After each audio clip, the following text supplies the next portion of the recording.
दिल्लीतील कथित मद्य घोटाळा प्रकरणामध्ये मुख्यमंत्री अरविंद केजरीवाल यांना अटक करण्यात आली आहे। राहुल गांधी यांनी केजरीवाल यांच्या कुटुंबियांना त्यानंतर फोन केलाय। केजरीवाल कुटुंबियांची राहुल गांधींनी विचारपूस केली।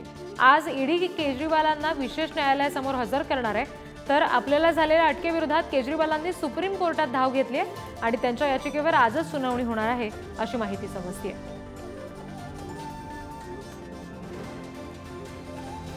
2 साल में 1 रुपए की भी रिकवरी ना ईडी ना सीबीआई कर पाई है। 500 से ज्यादा अफसर इस केस में लगे हुए थे। 1000 से ज्यादा रेड्स हुए। आम आदमी पार्टी के नेताओं के घर, मंत्रियों के घर, उनके ऑफिसेज में हर जगह रेड हुई, लेकिन उसके बावजूद 1 रुपया आज तक नहीं मिला है। तो आज लोकसभा का चुनाव अनाउंस होने के बाद अरविंद केजरीवाल का अरेस्ट एक राजनीतिक साजिश है। लेकिन मैं प्रधानमंत्री नरेंद्र मोदी जी को कहना चाहती हूं कि अरविंद केजरीवाल सिर्फ एक इंसान नहीं है, अरविंद केजरीवाल एक विचार है। अगर आपको लगता है कि एक अरविंद केजरीवाल को गिरफ्तार करके आप इस विचार को खत्म कर सकते हो तो आपको गलत लगता है। तर या सगळ्या प्रकारावर अंजली दमानिया नेमकं काय म्हणाले ते आपण बघूया। अरविंद केजरीवालना आत्ताच अटक झाल्याचं कळलं, राहवलं नाही, खूप चीड आली म्हणून मी हा व्हिडिओ शेअर करतेय। आता भाजपला धडा शिकवल्याशिवाय या आपल्या देशाच्या जनतेने थांबलं नाही पाहिजे, कारण ही लोकशाही नाही, ही दडपशाही आहे।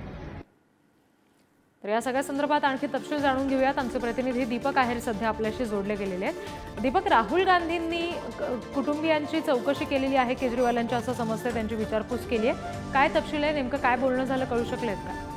नक्कीच राहुल गांधींनी केजरीवालच्या कुटुंबियांशी बोलणं केलंय, त्यांना कॉल केला होता आणि राहुल गांधींनी असं म्हटलंय की त्यांनी आश्वासन दिले की जेही प्रकारचे कायदेशीर असिस्टन्स त्यांना लागेल, लीगल असिस्टन्स त्यांना लागेल, त्यामध्ये काँग्रेस पार्टी त्यांची पूर्ण मदत करेल असं आश्वासन राहुल गांधींनी त्यांच्या कुटुंबियांना दिलंय।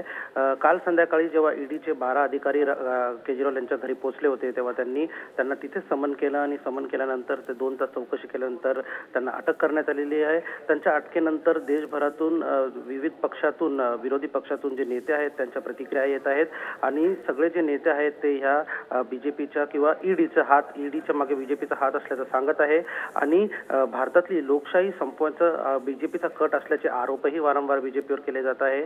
आणि त्यात राहुल गांधींनी ट्विट करूनही असं व्यक्त झाले होते की मेन अकाउंट जे विरोधी पक्ष आहेत त्यांचे बँक अकाउंट फ्रीज करण्यात येतात, आहे विरोधी पक्षाच्या नेत्यांना अटक करण्यात येत आहे आणि तिथे केजरीवालला जी काही मदत लागेल, जी काही कायदेशीर मदत लागेल ती त्यांना पुरवण्यात येईल असं राहुल गांधींनी आश्वासन दिलंय। जी दीपक, धन्यवाद दिलेल्या माहितीसाठी।